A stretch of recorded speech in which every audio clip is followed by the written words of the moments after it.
Good evening. It's time to read the Bible, and tonight we're going to read Genesis chapter 9. And if you will remember, yesterday we talked about the flood finishing and God,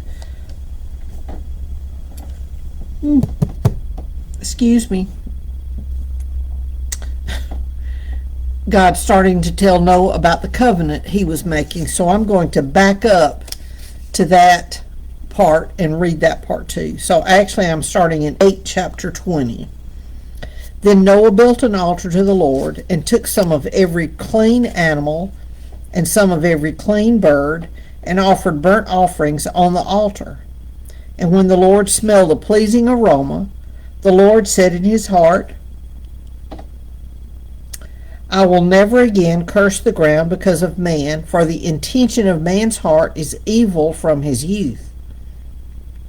Neither will I ever again strike down every living creature as I have done.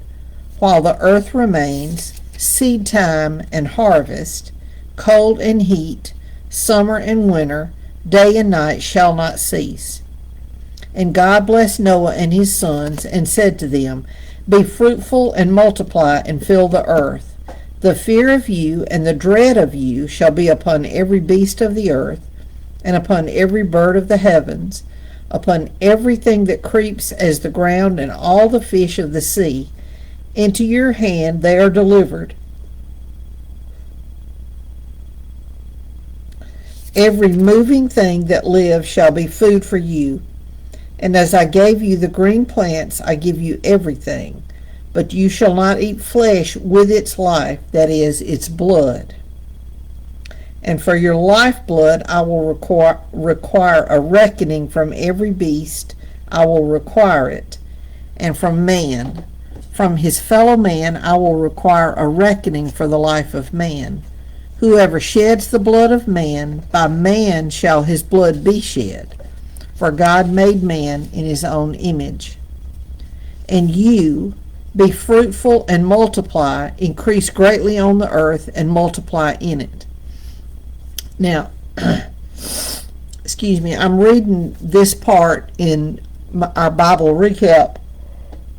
And one of the points that she made today was, it said, be fruitful and multiply, increase greatly on the earth and multiply in it. And she made the point that Noah and his sons were fruitful and multiplied, but they did not increase greatly on the earth, which means they didn't spread out, they just stayed all in one spot. I'd never thought about that before, but that's such a good point. Then God said to Noah and to his sons with him, Behold, I establish my covenant with you and your offspring after you, and with every living creature that is with you, the birds, the livestock,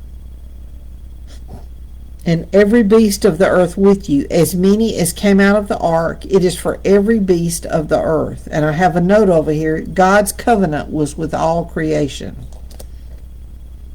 I establish my covenant with you, that never again shall all flesh be cut off by the waters of the flood, and never again shall there be a flood to destroy the earth.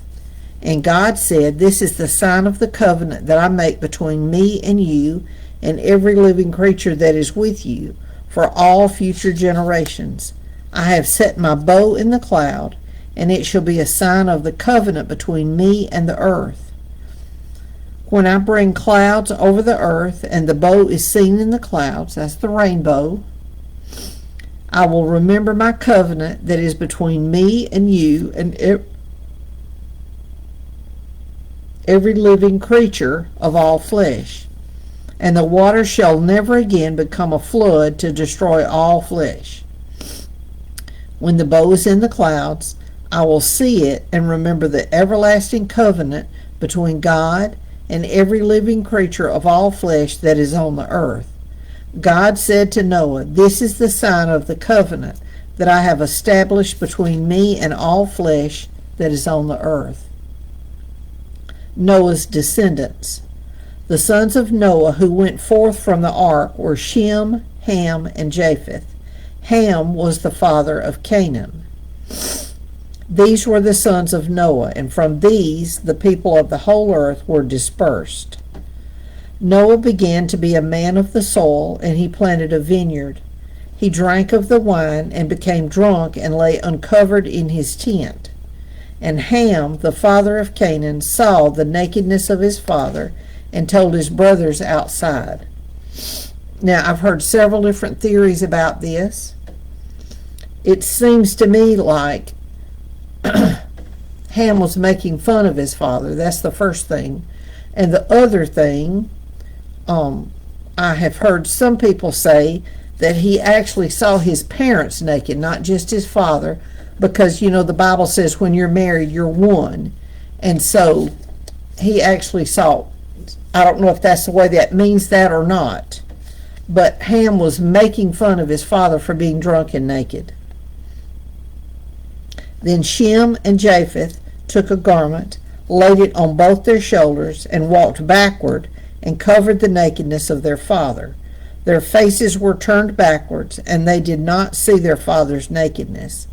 When Noah awoke from his wine and knew what his youngest son had done to him, he said, "Cursed be Canaan, a servant of servants shall he be to his brothers. He also said, Blessed be the Lord, the God of Shem, and let Canaan be his servant. May God enlarge Japheth, and let him dwell in the tents of Shem, and let Canaan be his servant." And after the flood, Noah lived 350 years. All the days of Noah were 950 years, and he died. So that's the end of chapter 9.